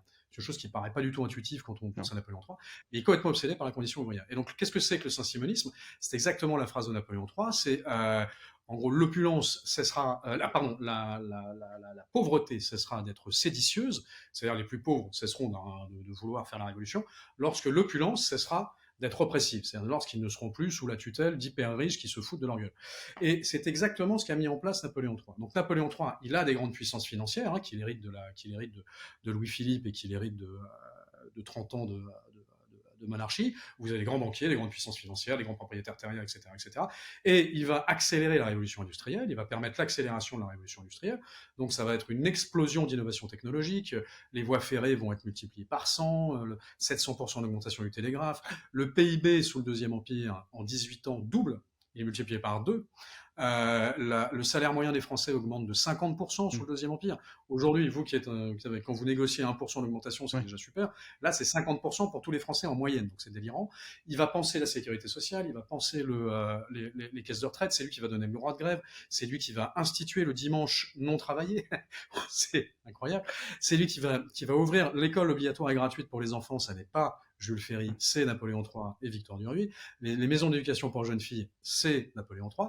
Et au moment de un peu avant Sedan, Napoléon III voulait donner le droit de vote aux femmes et abolir la peine de mort. Donc fermez le banc, le mec est génial. Donc il a tout pensé. Donc il a réussi à anticiper ce problème de ce qu'on appelle aujourd'hui l'oligarchie. Ils sont là, il faut travailler avec, mais il faut les tenir rênes courtes pour que il cherchait pas à enfumer les gens avec une histoire de ruissellement ou de premier de cordée. Il disait non, ça va aux ouvriers, ça va. Et donc il a créé notamment les maisons ouvrières, il a créé l'aide juridique gratuite pour les plus pauvres, parce que sinon ils étaient face à des gens qui étaient armés d'avocats, ils pouvaient absolument rien faire. Il a créé les dispensaires, il a créé des grandes campagnes de vaccination. C'est lui qui a. Rendez-vous compte qu'en 12 ans, ils ont ouvert Paris, ils l'ont éventré complètement, ils ont créé les égouts, ils ont refermé, ils ont fait tout le Paris haussmannien en 12 ans. Vous savez depuis combien de temps on travaille pour allonger les 2 dernières stations de la ligne 4? Ça fait 20 ans. Ouais. Donc les 2 dernières stations de la ligne 4, ça fait 20 ans, c'est pas fini. En 12 ans, Napoléon, avec le préfet Haussmann, mais c'est Napoléon, hein. On a donné ça à Haussmann pour minimiser Napoléon, mais Haussmann c'était exécutant. Celui qui a dessiné les avenues, etc., c'est Napoléon. Il a fait ça dans toute la France. Il a créé des aqueducs, il a créé des voies, il a asséché les landes, il a asséché les marais, il a fait Biarritz, il a amené la Savoie et Nice à la France. On va dire ensuite qu'à cause de Sedan, on a perdu l'Alsace-Moselle. Non, ça n'est pas à cause de Sedan qu'on a perdu l'Alsace-Moselle. C'est monsieur Adolphe Thiers, un vieux bonhomme qui rêvait d'être président de la République, qui va négocier avec Bismarck et qui va lui donner l'Alsace-Moselle en échange de son statut de président de la République. Donc c'est un président de la République, de la Troisième République, qui abandonne l'Alsace-Moselle. Ça n'est absolument pas Napoléon III. Évidemment, s'il n'y avait pas eu la défaite de Sedan, on n'aurait pas eu Thiers qui aurait donné l'Alsace-Moselle pour devenir président. Mais donc c'est une crapule, Adolphe Thiers. C'est celui qu'on surnommait Foutriquet. Et donc Napoléon III, le track record de Napoléon III est absolument mais étincelant. On se rend pas compte. Vous êtes paysan sous l'empire de Napoléon III. Vous êtes dans votre champ. Là, je reprends la comparaison que faisait Xavier Mauduit, qui est un remarquable historien de Napoléon III. Vous voyez des travaux au fond de la campagne, vous ne comprenez pas ce que c'est. Puis au bout d'un an, vous voyez un panache de fumée et un train qui passe. Vous dites la vache, une locomotive. Puis d'un seul coup, plein de locomotives, des trucs. Qu'est-ce que ça change dans la vie des gens? Ça change un truc tout de suite. C'est que pour aller voir votre vieille tante ou votre grand-mère à 50 km, si elle est plus à pied ou à cheval, ça prend des plombes, vous pouvez y aller en train, assis, avec la famille, vous pouvez faire l'aller-retour dans la journée, donc le dimanche, vous pouvez aller, vous pouvez... Donc ça rapproche les Français les uns des autres. Qu'est-ce que c'est que Napoléon III? C'est Paris avant Napoléon III, il n'y avait pas le tout à l'égout et il n'y avait pas d'eau courante. Oui. Donc des maladies, très certainement. C'était dégueulaise. Donc il y a des crises de choléra permanentes, etc. On vidait son pot de chambre par la fenêtre. C'était le Moyen-Âge, Paris, sous Napoléon III. Et donc lui, qu'est-ce qu'il fait? Après Napoléon III, vous avez l'eau à tous les étages, vous avez le gaz et l'eau courante potable à tous les étages de tous les appartements parisiens, et vous tirez la chasse. Ouais. Vous n'avez plus besoin de descendre ou de payer quelqu'un à descendre pour aller vous chercher de l'eau. Vous tournez en robinet, il y a de l'eau. Aujourd'hui, ça paraît évident. Mais le jour où ça vous arrive, quand vous l'avez jamais eu, mais c'est un miracle. Donc pour les Français, Napoléon III, waouh! Vous allez dans un restaurant. Aujourd'hui, vous avez un menu, ça vous paraît normal. À l'époque, vous alliez dans une auberge ou un restaurant. Bon, qu'est-ce qu'il y a aujourd'hui? Aujourd'hui, il y a ça. Il n'y a que ça. Bon, ok, je prends ça. Avec Napoléon III, menu. Donc vous pouviez choisir. Incroyable. C'est lui qui invente le menu. Dans les grands magasins, qu'est-ce que c'est que les grands magasins? Avant, il y avait des boutiques, mais dans les boutiques en question, vous alliez acheter par exemple une chemise. Vous aviez un espèce de petit comptoir avec un monsieur ou une dame derrière. Ouais, qu'est-ce que c'est? J'aimerais une chemise. Bon, je vois à peu près la taille. Ouais, je l'ai qu'en rouge. Ok, je la prends en rouge. Et c'est 25 francs. Ah bon, ok, attendez, tac. Vous connaissiez pas le prix n'est pas affiché. Napoléon III, le prix n'était jamais affiché. Napoléon III fait les grands magasins avec des prix affichés, ce qui fait que c'est des prix fermes, on peut plus vous arnaquer. Et avec là, vous voulez une chemise, elle est dans toutes les tailles, toutes les couleurs, toutes les matières, etc., etc. C'est magistral, la révolution de Napoléon III, et français sous Napoléon III, c'est l'explosion. C'est pour ça que Jules Verne, ça se passe sous Napoléon III. C'est pour ça que Baudelaire, Flaubert, les plus grands artistes du 19e, c'est sous Napoléon III, parce qu'il y a eu une espèce de bouillonnement artistique génial, de bouillonnement sur Pasteur, c'est sous Napoléon III. Tout ça, c'est Napoléon III. Il investit des fortunes carrées dans l'innovation, et il faut comprendre que Napoléon III fait tout ça avec une pression fiscale de 9%. Pour donner une comparaison, aujourd'hui en France, la pression fiscale est de 45%. Et on ne fait pas le centième de ce que fait Napoléon III. Donc c'est pas génial, c'est magique. Donc, et effectivement, on a complètement oublié tout ça parce qu'on l'a enterré, parce que la République ne veut pas rappeler, c'est normal. Alors, maintenant beaucoup moins, mais pendant 150 ans, la République a utilisé Victor Hugo, qui a beaucoup critiqué Napoléon III, pour ridiculiser, minimiser un régime qui en fait est un succès total. C'est la plus grande période de prospérité de l'histoire de France. Il n'y en a pas d'autre aussi prospère de l'histoire connue et documentée.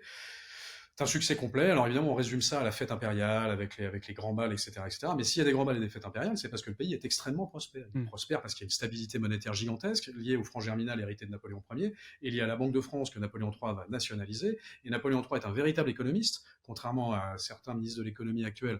Il sait exactement ce qu'il fait quand il gère un budget, Napoléon III. Et notamment, il va mettre en place l'Union latine, c'est 32 pays qui vont se retrouver autour du franc germinal. Le franc germinal, c'était le Deutschmark de l'époque. Et ça a été le Deutschmark de l'époque pendant un siècle. Donc la France a été arrosée d'argent. Le franc germinal était plus important que la livre sterling. Donc ça a été formidable. Plus, c'est l'invention du Crédit Lyonnais, de la Société Générale, du Crédit Mutuel, c'est l'invention du chéquier, c'est l'invention de beaucoup d'innovations financières pour le grand public. Et ça a été la Bourse de Paris, bien sûr. Enfin non, ça c'est Napoléon Ier, la Bourse de Paris. Et ça a été, l'héritage de Napoléon Ier plus Napoléon III, c'est vertigineux.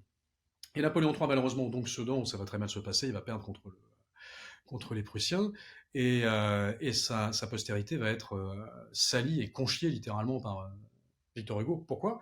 Parce que quand Napoléon III devient député, Victor Hugo est député, on est en 1848, et Victor Hugo va être très séduit par le personnage de Napoléon III, et va beaucoup pousser Napoléon III. Donc Napoléon III est élu président de la République assez largement grâce à l'aide de Victor Hugo.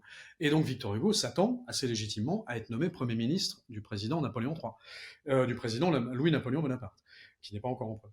Et là, Louis-Napoléon Bonaparte, qui est tout sauf un imbécile, sait très bien que Victor Hugo est un type complètement mégalomane, est tout à fait instable. Donc, il a été monarchie sous la monarchie, Oui. républicain. Enfin, mais il s'est inventé socialiste à la dernière minute. Enfin, type, c'est une girouette politique terrifiante. Donc, il sait très bien que ce type est complètement instable et que si vous avez Victor Hugo dans votre gouvernement, c'est une grenade dégoupillée que vous avez dans votre cartable. Hein. Donc, c'est pas bon. Donc, il le met pas Premier ministre. Donc, Victor Hugo se fâche. Hein, et s'auto-exile. Il faut bien comprendre que ça n'est pas Napoléon III qui a exilé Victor Hugo. C'est ça qui est génial, c'est qu'on dit l'exilé de Guernesey qui a eu ce courage incroyable. Donc il s'auto-exile. À la fin, il dit tellement de saletés sur Napoléon III que Napoléon III lui fait comprendre tu fais bien de rester à Guernesey quand même. Et donc là, effectivement, il devient exilé. Mais en 1859, Napoléon III fait une amnistie complète et dit reviens Léon, il y a des pâtes à la maison. Et là, qu'est-ce que fait Victor Hugo? Très très malin. Il se dit non, je vais pas revenir, je vais laisser tous les autres revenir, mais moi je vais rester là parce que de toutes les façons, à un moment ou à un autre, l'Empire, ça va tomber. Et il se dit, je parie sur le fait que l'Empire va chuter, et au moment où c'est sa chute, moi je vais revenir tel le héros génial. Et donc il a dit, s'il ne doit rester qu'un, je serai celui-là. Et il continue à écrire des horreurs sur Napoléon. Donc Napoléon tombe, Adolphe Thiers immédiatement contacte Victor Hugo, qui contacte machin, etc. On fait la légende noire de l'empereur Napoléon III, alors que Victor Hugo, s'il avait eu un début de commencement d'once, de pouillème d'honnêteté intellectuelle, aurait dû admettre que dans les rêves les plus fous de Victor Hugo, les rêves socialistes les plus fous de Victor Hugo, Napoléon III les a non seulement largement dépassés, mais en plus il les a appliqués. Et la République va être une régression sociale par rapport à Napoléon III. Rappelez-vous, Napoléon III voulait l'abolition de la peine de mort, le droit de vote aux femmes, la sécurité sociale, les retraites, etc. Tout ça ne sera mis en place qu'après la Seconde Guerre mondiale. C'est-à-dire un siècle plus tard, presque un siècle après. Il aura fallu attendre un siècle de République pour qu'enfin ils mettent en place les acquis sociaux de Napoléon III. Elle va évidemment, ce qui existait sous Napoléon III, elle va évidemment s'attribuer tous les acquis sociaux de droit greffe. C'est ce que j'allais vous poser comme question. Est-ce qu'il lui donne au moins le crédit? Même pas. Non, parce qu'on vous dit que l'école publique est gratuite pour les enfants, c'est Jules Ferry, c'est pas Jules Ferry, c'est Victor Duruy, c'est Napoléon III. Le seul qui a bien géré le problème algérien, c'est Napoléon III, c'est le seul. Et Victor Hugo le reconnaît d'ailleurs. Charles de Gaulle le dit. Il dit qu'on aurait dû gérer l'Algérie comme le souhaitait l'empereur Napoléon III.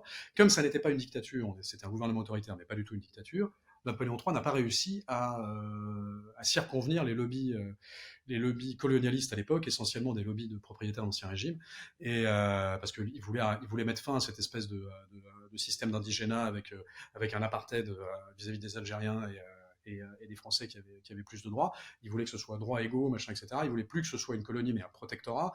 Il voulait en faire un royaume arabe d'Algérie, au départ avec son fils, le prince impérial, comme roi, puis il s'est rendu compte que ça allait pas aller, il fallait donc il voulait mettre Abdelkader, mais Abdelkader n'a pas voulu. L'amitié entre Abdelkader et Napoléon III est formidable, parce que Abdelkader n'a pas voulu, parce qu'il était parti à la retraite à Damas, il en avait marre de tout ça, il a dit non, j'y vais pas. Mais si Abdelkader avait été roi d'Algérie, aujourd'hui, on n'aurait pas du tout la situation qu'on a aujourd'hui entre la France et l'Algérie, mais pas du tout. Et l'Algérie, en plus, Napoléon III en hérite, parce que c'est un héritage des Bourbons, l'Algérie. Il ne faut pas oublier que c'est nos merveilleux Bourbons, il faudrait que les monarchistes tout de même admettent ça, c'est les Bourbons qui ont été colonisés l'Algérie sans aucune bonne raison, c'était stupide de le faire, c'était de la politique interne, pour que Charles X puisse détourner l'attention des conneries qu'il était en train de faire avec la charte. Mais là, en gros, il y avait un problème de politique interne, et pour détourner l'attention comme d'hab, on va créer une guerre avec les Algériens, qu'on va forcément gagner. Alors en fait, ça prend beaucoup de temps, ça prend beaucoup plus de temps que prévu, donc c'est pas top, mais ça permet de détourner l'attention des conneries qui sont faites à l'intérieur.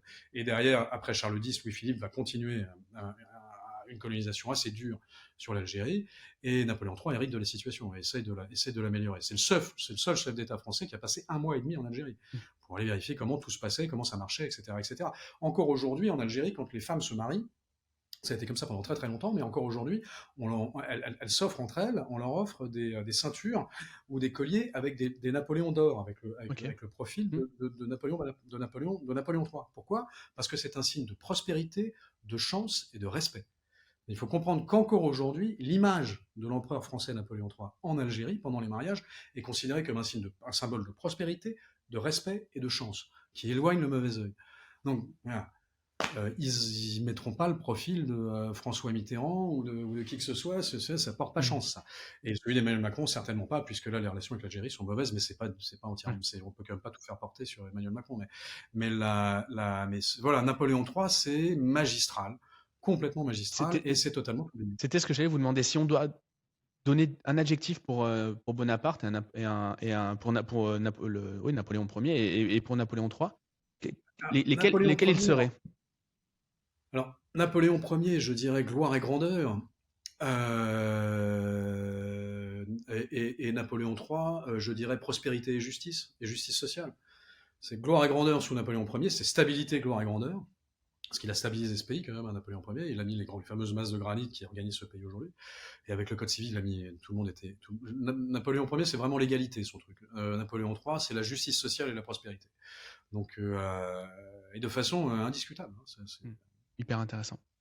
Et le Germinal de Zola, ça se passe pas sous Napoléon III, ça se passe sous la Troisième République. Parce que quand monsieur Adolphe Thiers devient président, il gouverne avec les très riches. Là, on entre à nouveau dans une république Louis-Philipparde, un petit peu ce qu'on connaît aujourd'hui, où on gouverne avec les très riches et où il faut surtout casser la cause sociale parce qu'il faut faire une pression énorme sur les salaires, il ne faut pas que ça coûte de l'argent, il faut pas que ça... Donc on casse les systèmes sociaux pour que les actionnaires, les propriétaires gagnent encore plus d'argent.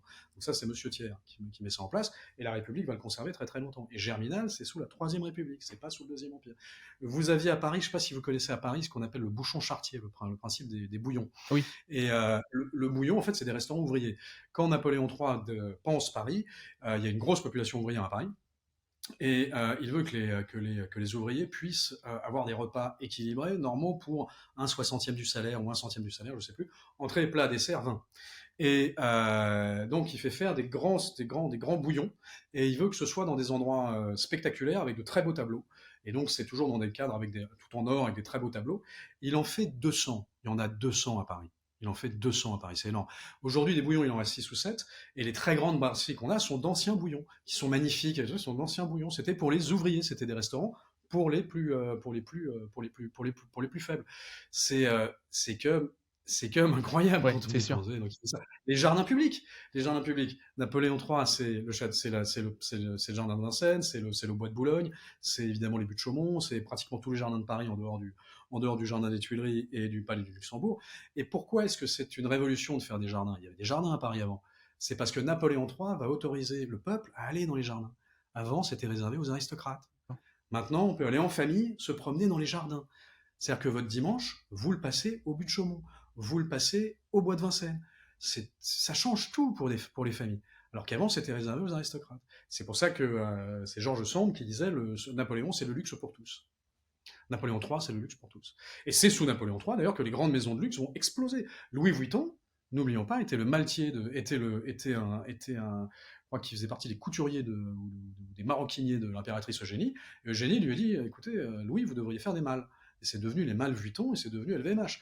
Donc tout ce qui touchait de près ou de loin se transformait en or et ça profitait à énormément de monde. Donc, déjà, vous aviez la santé et l'école gratuite sous Napoléon III. C'est incroyable parce que, pour le coup, moi je suis bordelais, ma famille est à Biarritz, donc forcément, j'ai entendu parler de Napoléon III, mais pas aussi bien. Et en fait, c'est incroyable que ça soit occulté, en fait, tout ce progrès. Parce que pour le coup, là, c'est le vrai progrès. C'est pas le progrès 2023. Là, c'est le vrai progrès. Là.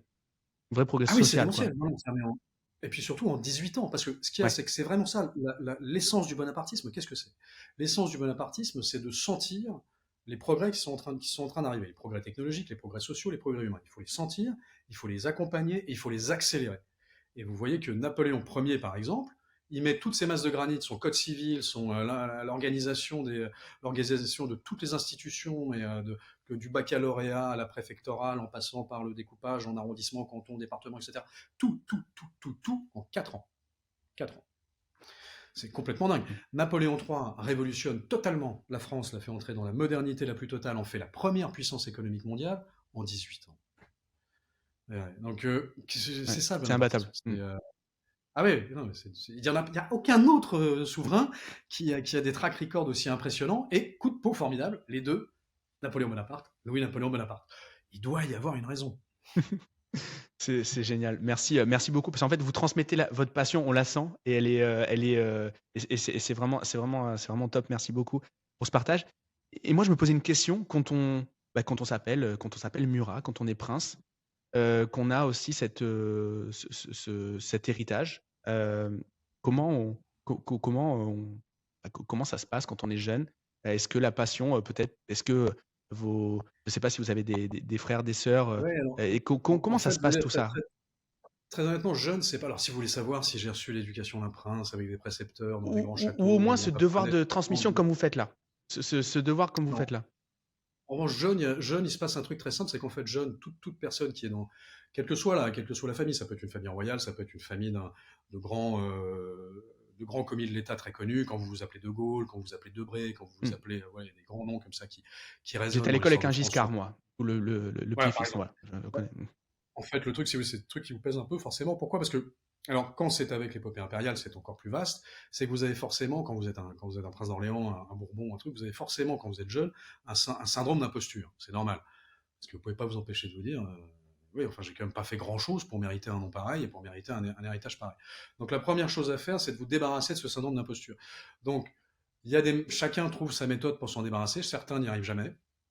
Je ne sais pas comment on fait pour se débarrasser du syndrome d'imposture quand on est le prince Napoléon, parce que c'est tellement énorme. Moi, j'ai une chance, c'est je suis le prince Murat, je suis pas le prince Napoléon. Et le prince Murat, le syndrome d'imposture, je m'en suis débarrassé en faisant un service militaire très sérieux, en intégrant un régiment de force spéciale et en allant faire des OPEX au Kosovo. J'ai la croix du combattant, etc., etc. Donc ça m'a permis de me débarrasser d'un sentiment d'imposture. Et à partir de là, j'ai commencé à m'intéresser beaucoup plus à la période. Avant, je m'y intéressais pas tant que ça. Et parce que je me sentais pas tellement en droit de me l'accaparer. Je me sentais pas en droit de me l'approprier. Je voyais beaucoup de passionnés autour de moi, mais qui connaissaient beaucoup mieux, ce qui était très humiliant pour moi, parce qu'ils connaissaient encore mieux que moi. Et au lieu d'aller étudier, je me sentais un peu bébête. Et à partir du moment où j'ai fait sauter ce syndrome d'imposture, en gros, vers, ouais, c'est ça, entre 24 et 30 ans, j'ai commencé à m'y intéresser de beaucoup plus près. Et surtout, je me suis intéressé aux injustices. Ça dépend des tempéraments. Moi, je trouve que l'injustice historique est quelque chose d'odieux, et notamment l'injustice historique vis-à-vis de Murat. La mémoire de Murat est très largement entachée de contre-vérités historiques lourdes liées au mémorial de Sainte-Hélène, et les injustices par rapport à Napoléon III. Et donc ça m'a beaucoup intéressé d'essayer de comprendre, ok, c'est quoi la vérité historique derrière, et pourquoi est-ce qu'on a tellement dit de conneries sur ces deux personnages. Et là, ça devient très intéressant. Et ça donne, tout le monde a besoin d'avoir un sens à sa vie. Bon, vous avez de la chance comme moi d'avoir des enfants, donc ça donne un sens à votre vie. Mais défendre comme ça une injustice, moi, ça fait partie des choses qui donnent un sens à mon existence. D'aller défendre la mémoire des deux empereurs et de leur héritage, et de lutter contre la stupidité, la crétinisation organisée, ambiante, dans laquelle on vit aujourd'hui. Et voilà, à tout prix. Et du coup, ça, c'est la façon dont vous l'avez reçu, dont vous avez construit tout ça. Mais comment vous le transmettez? Est-ce que du coup, vous laissez également vos enfants se construire exactement la même chose, de Alors, trouver des moteurs alors ou enfin, si c'est pas trop très indiscret, honnêtement, évidemment, hein, je veux pas. faut être vachement prudent avec ça, parce que si vous en faites trop, vous les dégoûtez. Si vous en faites pas assez, ils vous en veulent de pas en avoir fait assez en termes de transmission. C'est toujours très difficile à équilibrer. Si vous les bombardez de Napoléon, l'Empire, tout le temps. Alors, comme petit garçon, c'est très sympa parce qu'il y a Hmm. il y a les soldats, il y a l'imagerie flamboyante donc pour les petits garçons, c'est très parlant. Après, il faut pas en rajouter trop parce qu'il faut pas les écraser sous un truc qui, effectivement, eux non plus ne contrôlent pas et vont avoir le même syndrome d'imposture. Donc, il faut éviter de trop les écraser, mais il faut quand même les accompagner dans tout ça. C'est sur les petites filles où il y a une différence. J'avais expliqué ça une fois parce que j'ai constaté ça avec mes sœurs, avec plusieurs de mes cousines et avec de nombreuses princesses de sang royal, nées princesses de sang royal, hein, qui ne sont pas de famille, qui ne sont pas Murat, mais qui sont d'autres familles royales. Les petites filles, en général, c'est beaucoup plus difficile que pour les petits garçons. Et pour les petites filles, c'est très difficile parce que les petites filles entre elles sont extrêmement dures. Et les toutes petites filles est la petite princesse de son papa. Et donc, quand vous êtes la petite princesse de votre papa et que dans votre classe, on vous dit, mais il y a une vraie princesse, la jalousie commence, le ressentiment commence, et la méchanceté se met en place. Et la pauvre petite princesse, qui est une vraie princesse, entre guillemets, c'est qu'elle a le titre, effectivement, de fait, elle est la princesse de Savoie, de Bourbon, d'Autriche, de ce que vous voudrez, elle y est pour rien, et ce qui était ses petites copines avant commence à la regarder différemment, commence à raconter des saletés derrière elle, etc. Donc commence à avoir une vraie jalousie de petite fille, ce qui n'est pas du tout le cas avec les petits garçons. Les petits garçons ne se gèrent pas du tout comme ça. Il n'y a pas ce problème-là, parce qu'entre petits garçons, s'il y a un problème, on sait que ça peut finir à coup de Ouais. poing. Donc on n'a pas besoin d'aller casser la réputation, raconter des saletés dans le dos, etc. C'est pas le genre du tout, c'est pas masculin du tout ça. Donc en fait, les petites filles peuvent le vivre très mal, et chercher au contraire à le cacher. Parce que personne ne le sache jamais, surtout pas leurs amis. Que surtout leurs amis ne soient pas du tout au courant qu'elles sont princesses. Parce qu'elles savent que ça va changer le regard que leurs amis auront sur elles. Un ami, ça va pas changer son regard que quand il découvre que vous êtes prince. Au contraire, il va trouver ça, waouh, putain, ouais, c'est cool. Ouais, c'est marrant, ça explique-moi un petit peu. Alors, on raconte, ça fait quel effet?